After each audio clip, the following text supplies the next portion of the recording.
আপনারা দেখছেন বাংলার মুখ নিউজ। বাংলার মুখ নিউজে আপনাদের স্বাগত জানাই। নিত্য নতুন খবর পেতে চোখ রাখুন আমাদের এই ইউটিউব চ্যানেলে। ভালো লাগলে সাবস্ক্রাইব করবেন, লাইক করবেন, শেয়ার করবেন এবং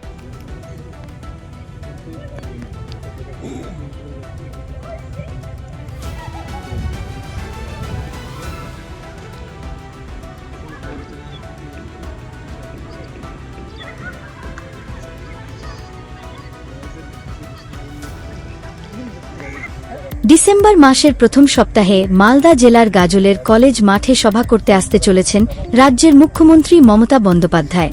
তাই মঙ্গলবার বিকেলে গাজলের কলেজ মাঠের নিরাপত্তা খতিয়ে দেখার জন্য পরিদর্শন করলেন মালদার জেলা শাসক ড প্রীতি গোয়েল ও জেলা পুলিশ সুপার প্রদীপ কুমার যাদব।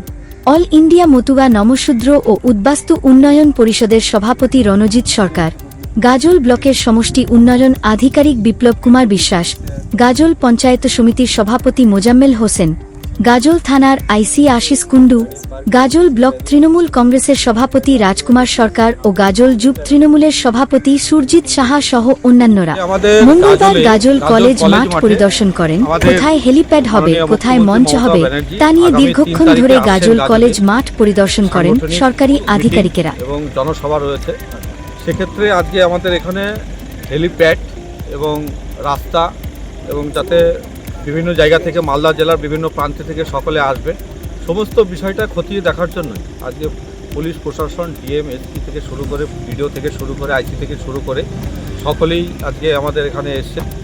এবং আগামী 3 তারিখে দুপুরের দিকে আমাদের গাজল মাঠেই আমাদের মাননীয় মুখ্যমন্ত্রী আসবেন। এই মিটিংয়ে সকলের একটা উৎসাহ রয়েছে এবং এর আগেও আমরা দেখেছি যে গাজলে প্রচুর সংখ্যক মানুষ যারা দিদির কথা শোনার জন্য আসবেন এবং সমস্ত রকম ব্যবস্থাপনা খতিয়ে দেখার জন্য মূলত আজকে আমাদের এখানে পরিকল্পনা এবং এখানকার চারিদিকে খতিয়ে দেখা। আমরা সকলকে আহ্বান করব যে গাজল সহ মালদা জেলা এবং বাইরে থেকে অনেক মানুষ এখানে আসে, সবাই যাতে সুষ্ঠুভাবে এসে মাননীয় মুখ্যমন্ত্রী মমতা বন্দ্যোপাধ্যায় আপনার এলাকার সব রকমের খবর জানাতে আমাদের হোয়াটসঅ্যাপ করুন। আমাদের মোবাইল নম্বর 9775966222 আগামী অলরেডি এসআইআর শুরু হয়ে গেছে। এসআইআর পরে বিভিন্ন জেলাতে ইতিমধ্যেই মাননীয় মুখ্যমন্ত্রী মমতা বন্দ্যোপাধ্যায় উনি ধারাবাহিকভাবে সারা বছরই বিভিন্ন কার্যক্রম বিভিন্নভাবে আসেন। আমাদের মালদাতেও গাজলও অনেকবার এসে, তো সেক্ষেত্রে নির্বাচনকে কেন্দ্র করে মূলত এই মিটিংয়ের একটা শুরুয়াত বলা যেতে পারে। কারণ উত্তরবঙ্গের মধ্যে প্রথম আমার যেটা ধারণা যে মুর্শিদাবাদ, মালদা এবং তারপরে অন্যান্য জেলাগুলোতেও মাননীয় মুখ্যমন্ত্রী যাবেন এবং দলীয়ভাবে বিভিন্ন কর্মীদের উৎসাহ করবেন। তো এটা ভোটের একটা যে নির্বাচনের যে একটা প্রক্রিয়ার যে একটা শুরু, তার একটা শুভারম্ভ বলা যেতে পারে। ধন্যবাদ। ডিসেম্বরের প্রথমেই? হ্যাঁ, ডিসেম্বরের প্রথমের দিকে। কত তারিখে? 3 তারিখ। আগামী 3 তারিখ থেকে মালদা। আজকে কি মূলত দেখা হলো?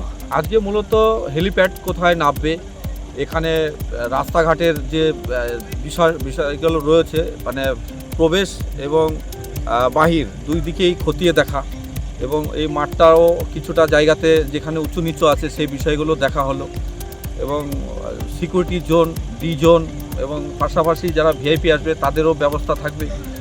যারা সাধারণ পাবলিক যারা আসবে তাদের যাতে কোনো অসুবিধা না হয়, দুটো দিক থেকে রাস্তা ব্যবস্থা থাকছে এবং আরও একটি রাস্তা আমাদের একটু ঘুরে বিকল্পভাবে আমরা সেটা খুঁজে নেওয়ার চেষ্টা করছি, যাতে কোনো রকমে কোনো অশান্তি বা কোনো রকম কোনো সমস্যা না হয়। এবং আমরা আশাবাদী যে কম করে এখানে লক্ষাধিক মানুষের একটা জমায়েত এখানে হয়। তো এই বছর আমরা আশা রাখছি যে প্রচুর সংখ্যক মানুষ এখানে আসবে। ঠিক আছে, ধন্যবাদ।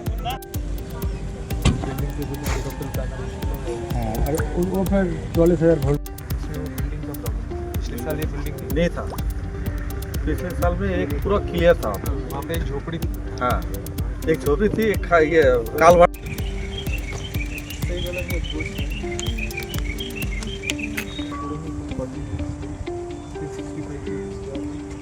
यहाँ तक का ग्राउंड चलता है।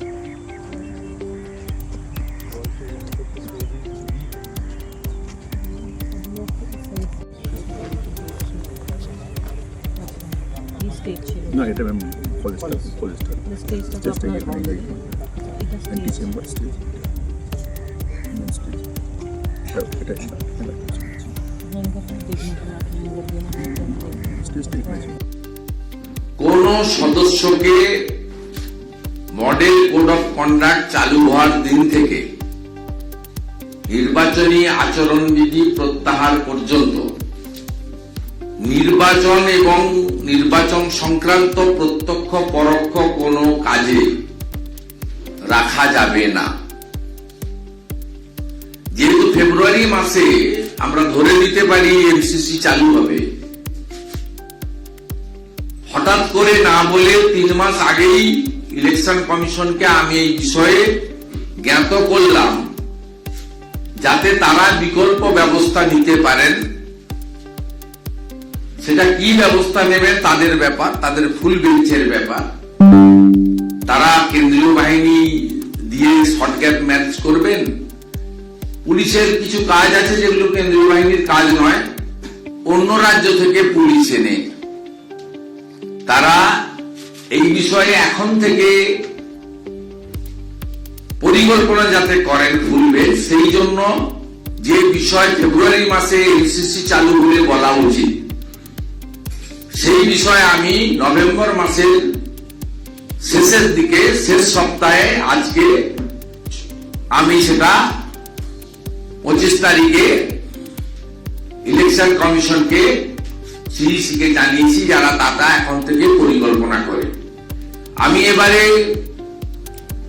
সরকার অনুমোদিত পুলিশ ওয়েলফেয়ার অ্যাসোসিয়েশনের মিটিংয়ে একজন সাব ইন্সপেক্টর, একজন ইন্সপেক্টর এবং একজন এসিপি, 3 জনের বক্তৃতা আপনাদের কাছে শোনাচ্ছি। তারা শুধু পুলিশ মন্ত্রী, মুখ্যমন্ত্রীর প্রশংসা করেছেন তা নয়, তারা আগামী নির্বাচনে মমতা বন্দ্যোপাধ্যায়কে মুখ্যমন্ত্রী হিসেবে 4র্থবার এই বাংলায় দেখতে চান। এই বক্তব্য দেওয়ার মধ্য দিয়ে তাদের নিরপেক্ষতা, দায়বদ্ধতা এবং শৃঙ্খলা পরায়ণ একটি গভর্নমেন্ট অর্গানাইজ,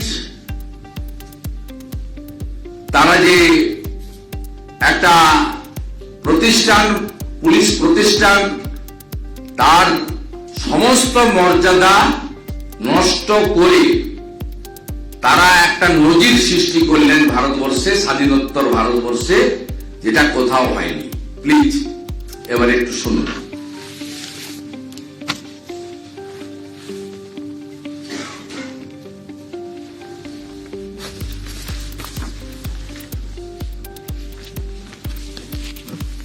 সামনে ইলেকশন আসছে, অনেকে অনেক কথা বলবে, বিয়ের নাম নিয়ে অনেক কথা চলছে।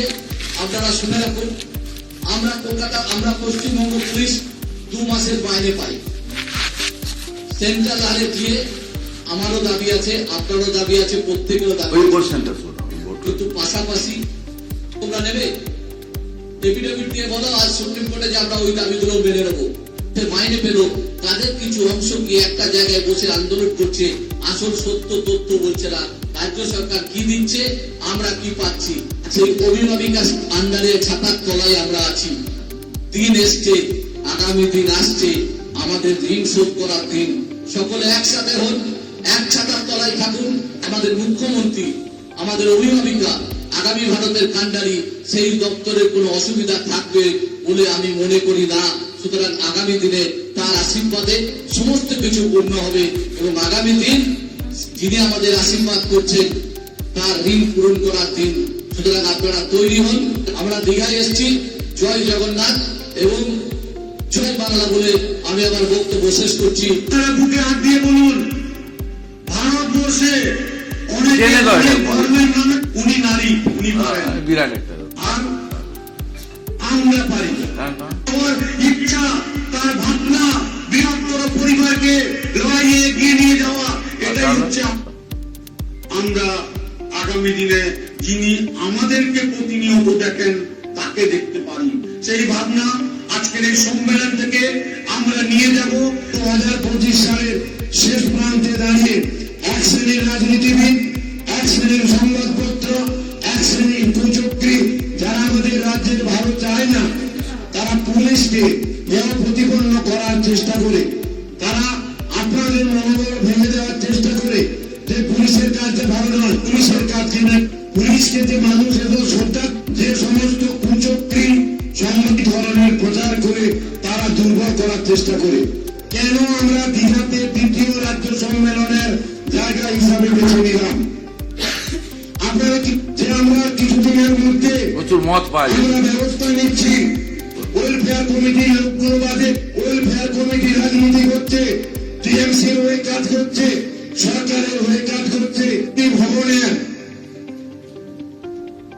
স্টেট ওয়েলফেয়ার কমিটির অফিসে তারা দেবেন নেই।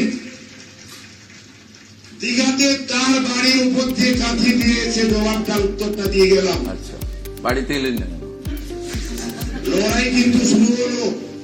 এই লড়াই চলবে 26 মে পর্যন্ত। সেদিনকে আমরা আবার নবান্নে মমতা বন্দ্যোপাধ্যায়কে চতুর্থবারের মতো মুখ্যমন্ত্রী, এই মালটার নাম হচ্ছে বিজিতেশ্বর রাউত। সেদিন আমাদের লড়াই কিন্তু এই যে মালটা হচ্ছে বিজিতেশ্বর রাউত, একে বিআইডি করে কনস্টেবল থেকে ইন্সপেক্টর করেছে। আর প্রথম যেটাকে দেখলেন একটা ডাকাত, বেটাকে এনআরআই সার্টিফিকেট দিয়ে ডাক্তারি করেছে, মমতার বাড়িতে বাজার করে, সাব ইন্সপেক্টর থেকে এসিপি করেছে। ওর নাম শান্তনু সিনহা বিশ্বাস। মমতার বাড়িতে সকালবেলা মাছটা, আলুটা, মূলাটা বাজার করে দেয়। কিন্তু প্রশ্ন হচ্ছে সিটি ওয়েলফেয়ার অ্যাসোসিয়েশন এটা তৃণমূল বলল, এই তিনজন বললো, বাকিদের মনের কথাই বললো। তো পুরো কাজে যদি বিরত রাখতে হয়, পুরো অ্যাসোসিয়েশন বিরত রাখতে হবে। হ্যাঁ, সেটাই দাবি তো আমার। যে বলছে তার প্রেসিডেন্ট অফ দি অর্গানাইজেশন বলছে বিজিতেশ্বর রাউত যে চতুর্থবারের জন্য মমতা বন্দ্যোপাধ্যায়কে মুখ্যমন্ত্রী করব আমরা। এই কাজটা আমাদের মে মাস পর্যন্ত আগামী। তো পরিষ্কার, এটার জন্যই তো বলছি যে ওয়েলফেয়ার অ্যাসোসিয়েশনের যারা সদস্য তাদেরকে সরিয়ে নির্বাচন করতে হবে। কারণ they express their views and commitment in front of media and everybody. তারা বলে দিল আপনি তো ভোট তো আপনার গোপন বিষয়, সমর্থন তো আপনার ভোট বিষয়, কিন্তু ইনি সরকারি প্ল্যাটফর্ম থেকে বলে দিল। সেই কারণেই এই চিঠি আজকে আমি দিয়েছি এবং এর সঙ্গে ওয়েলফেয়ার অ্যাসোসিয়েশনের যে রাজ্য সরকারের গাইডলাইন, একদম পুরো গাইডলাইনটা আমি পুরো ডিটেলসে আপনারা চিঠি পেলে পড়বেন। একদম পুরো গাইডলাইন দেওয়া আছে, মেমো নাম্বার সহ পুরো সরকারের গাইডলাইন, সরকারের নির্দেশিকা, what to do, what not to do, Mamata ব্যানার্জির সরকারের। তাতে পরিষ্কার সব দিয়েই বলা আছে যে আপনি 3 মাস আগে থেকেই পরিকল্পনা করে এদেরকে সরাতে হবে। এবং খুব ডেঞ্জারাস বিষয়, এটা তো আমি ইলেকশন কমিশনকে দিয়েছি এবং আপনারা সংবাদ মাধ্যমও সংবিধানের 4th স্তম্ভ, আপনারা নিজেরাই বলছেন যে এরা পলিটিক্স করতে পারে না এইভাবে। যাই হোক, পশ্চিমবঙ্গের সবই সম্ভব। আমি এর আগে আপনাদের একটা বলেছিলাম, পোশাক না পরে ডিউটি করেন। কলকাতা পুলিশে 324 জন, পশ্চিমবঙ্গ পুলিশের 591 জন, মোট 915 জন। এর মধ্যে কলকাতা পুলিশের ডিউটি করে না 350 জন। এই সংখ্যাটা এদের একটা তালিকা আমি আপনাদের কাছে আজকে প্রকাশ করছি। যেমন ধরুন, আমাদের কলকাতা, এখানে এদের ইউনিট আছে। এই পুরো তালিকাটা অনেক লম্বা। আপনি যদি দেখেন, রিটায়ারমেন্ট ইউনিট ওটা ছেড়ে দেন, first BN AP unit committee chairman হচ্ছেন DC Shri Amit Barma IPS, by virtual office post. উনি ডেজিগনেশন অনুযায়ী, যেহেতু সরকারি কমিটি, দলের কমিটি নয়। এবারে convener ASI Arnab Ghosh, joint convener Amit Pal, joint convener Nilakanti Panja, CC member Mohammad Abdul Hadi Sipai, CC member Ranjan Biswas, CC member Abhijit Mondal, CC member Mohammad Kamruzzaman Sheikh. এইরকম কলকাতা পুলিশে এবং রাজ্য পুলিশ মিলিয়ে 850 আপনার মোট 915 জন এরা আছে যারা ইউনিফর্ম পরে না। তাহলে আপনি বলুন আজকে এই এদেরকে দিয়ে আপনি কাল থেকে যে অবস্থাটা সিও অফিসে করেছে, সেখানে এখনো লিফটের সামনে নন বিএলও যারা তারা সেখানে বসে আছে, সেই তৃণমূলের যারা নেতা মইদুল, মনীষ এখনো লিফটের সামনে বসে আছে। এবং মনোজ বার্মা আর ডিসি সেন্ট্রাল ইন্দিরা মুখার্জি তাদেরকে এতবার communicate chief election commission ECI office এবং সিও অফিস থেকে করার পরেও তাদের রিমুভ করা হয়নি। এবং গতকাল যখন মধ্যরাত্রে রোটে গেছিল যে এরা ভিতরে গেছে টেম্পারিং করার জন্য রেকর্ড রুম, তখন সজল ঘোষ কাউন্সিলর, তমগ্ন ঘোষেদের নেতৃত্বে প্রচুর যুবক সাধারণ মানুষ বিজেপি কর্মী সেখানে জড়ো হয়। তাদেরকে কলকাতা পুলিশের বিরাট বাহিনী ওই অফিসের সামনে আটকায়। এই মুহূর্তেও আমি এখানে ঢোকার আগে খোঁজ নিলাম, লিফটের সামনে ওই 5-6 জন বসে আছে। অর্থাৎ Manoj Burma, Indira Mukherjee, Kolkata police, police welfare association, Mamata বন্দ্যোপাধ্যায়ের নেতৃত্বে পশ্চিমবঙ্গে কোন সাংবিধানিক বডি, গণতন্ত্র তার কোনো অস্তিত্ব নেই। এবং মমতা বন্দ্যোপাধ্যায় কালকে কিভাবে ফোন করে করে এখানকার নির্বাচন আধিকারিকদেরকে নিজে ধমকেছেন তার তথ্য ডকুমেন্ট আমার কাছে আছে। নবান্ন থেকে বসে আপনি কাকে কাকে কিভাবে ফোন করে করে কিভাবে ধমকেছেন সমস্ত তথ্য আমার কাছে আছে। এবং আপনাদেরকে এই উদাহরণ দেওয়ার মধ্য দিয়ে এই ছবি, ভিডিও এবং আইপিএস সৌম্যদীপ একে এর আগে হাইকোর্ট থেকে স্ট্রিকচার দিয়েছে যে আপনি আইপিএস এর যে হ্যান্ডবুক রয়েছে রুল 6 ভায়োলেশন করেছেন। বায়াস্ট অফিসার আইপিএস, এই ছেলেটা তার ক্যারিয়ার নষ্ট করলো। এর আসানসোলে বাড়ি, নিজের যোগ্যতায় আইপিএস হয়েছিল, সৌম্যদীপ দেখুন বসে আছে বেচারা, বুঝতে পারছে যে পরিণতি খুব খারাপ। এমসিসি যেদিন চালু হবে সেদিন থেকে পুলিশ ওয়েলফেয়ার অ্যাসোসিয়েশনের কোন মেম্বারকে, কোন পদাধিকারীকে নির্বাচন সংক্রান্ত কোন কাজে এমসিসি পর্যন্ত থাকবে না। এবং গত লোকসভা ভোটে আপনারা পুলিশ সদস্যদের ভোট দিতে দেননি, পোস্টাল ব্যালট ইস্যু করেননি। আমার কাছে 30টা মোবাইল ফোনের স্ক্রিনশট রয়েছে, যেখানে মোবাইল ফোনের স্ক্রিনশট তুলে পাঠাতে হয়েছে পুলিশ ওয়েলফেয়ার অ্যাসোসিয়েশনে ঘাসের উপর জোড়া ফুলে টিক মেরে। এবং নাম দেওয়া হয়েছিল এই পুরো পুলিশের ভোট লুটটাকে টেম্পারেচার কোড নেমে লুট করা হয়েছে ভোট। পুলিশ কনস্টেবলদের 80% পুলিশ সদস্যা এই সরকারের পতন চায়, কিন্তু জোর করে এই লোকগুলো, কেউ কনস্টেবল থেকে ইন্সপেক্টর হয়েছে, এই বিজিতেশ্বর প্রচুর জায়গা কিনেছে, মেয়ের চাকরি নিয়েছে।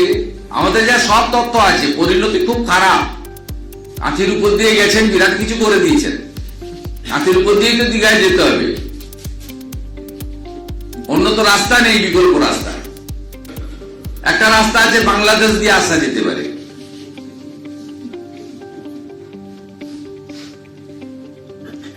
এইসব লোক, একটা কনস্টেবল ছিল ইন্সপেক্টর করে দিয়েছে 7টা প্রমোশন দিয়ে।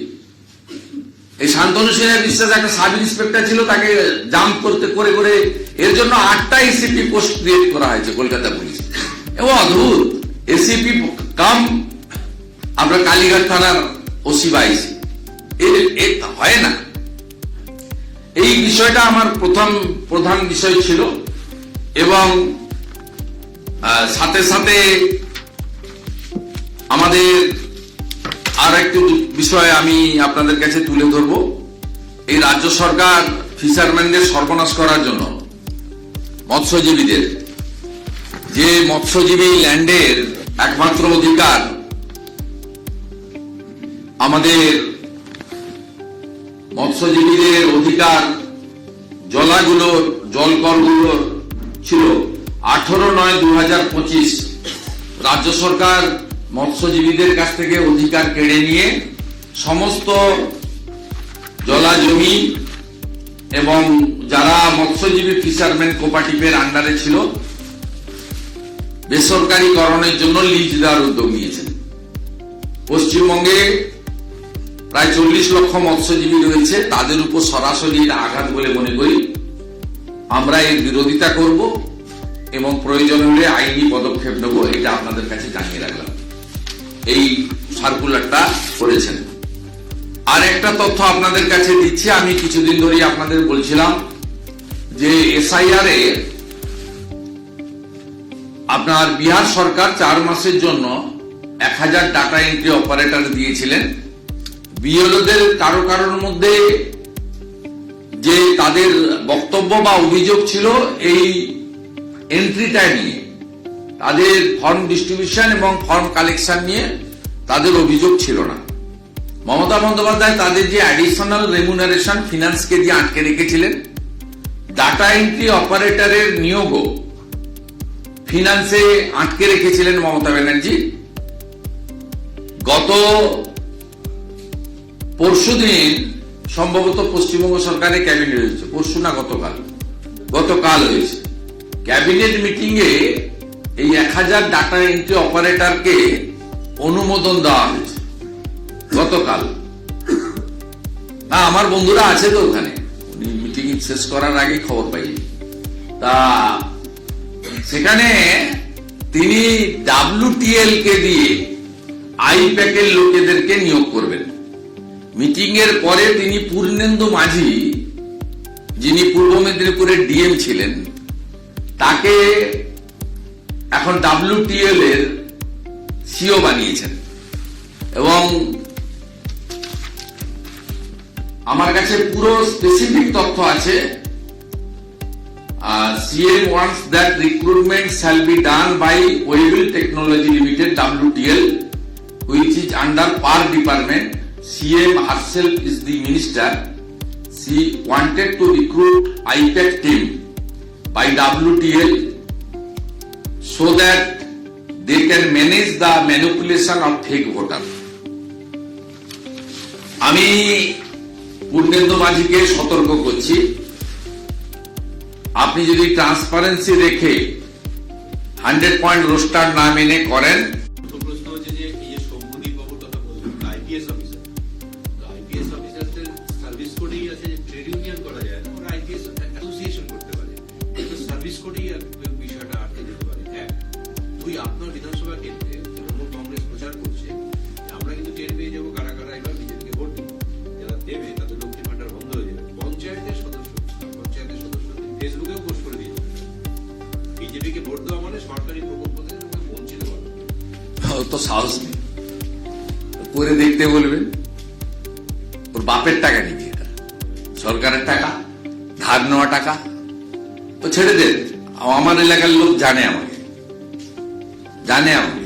মানে আমাকে ওরা ওদের অভিভাবক, বন্ধু, আত্মীয় মনে করে। অতএব আমি ওটা বুঝে নেব, যা খুশি করতে দেব। সৌম্যদীপ তো বায়াস্ট। এর আগে কোঅপারেটিভের ইলেকশন সব বন্ধ করে দিয়েছিল, হাইকোর্ট হয়েছিল। হাইকোর্ট পরিষ্কারভাবে